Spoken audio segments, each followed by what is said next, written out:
Hey there, my name is Leo Wang. I'm 16 years old and based in the East Coast, and here's my entry for Turtle Hacks. Due to climate change, sea levels are rising at an alarming rate every year. According to the National Oceanic and Atmospheric Administration, sea levels are predicted to rise more in the next 30 years than they have in the past 100 years. This poses a large problem for marine life, specifically turtles, seeing as rising sea levels pose the risk of swallowing beaches where turtles lay their eggs and creating more potential for currents, which may dislocate a turtle from their habitat. This is where SimulSea comes in.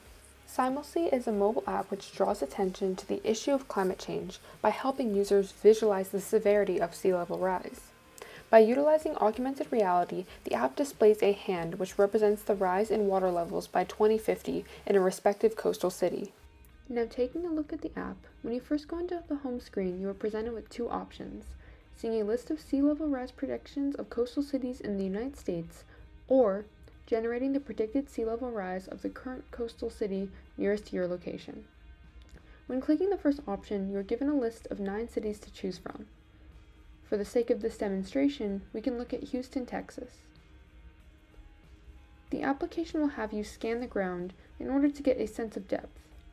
Once that's completed, you can tap the screen and a hand will appear, indicating the height of sea level given that the ground is the current sea level.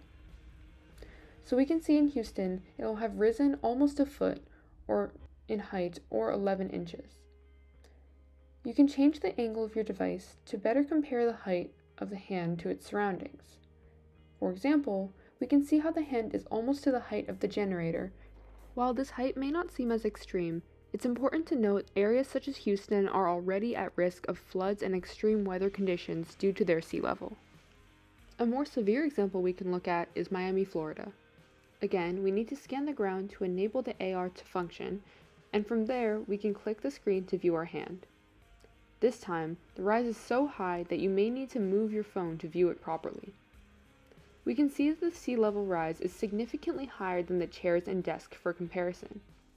It measures in at 48 inches or 4 feet, about the height of a 7-year-old child. Now let's take a look at the location-based simulation. To use this function, the user has to enable location tracking so the app can match their prediction to their closest coastal city. I live in the greater Boston area, so the app generates the sea level prediction for that area, measuring in at 16 inches. When we generate the hand, we can notice that the hand is slightly higher than that of Houston, but much lower than Miami. To conclude, the majority of people aren't aware of the severity of sea level rise and the magnitude to which it will affect their personal lives in the future. And so, SimulSea aims to bring awareness to this issue through emulating sea levels an individual may experience if climate change continues to be ignored.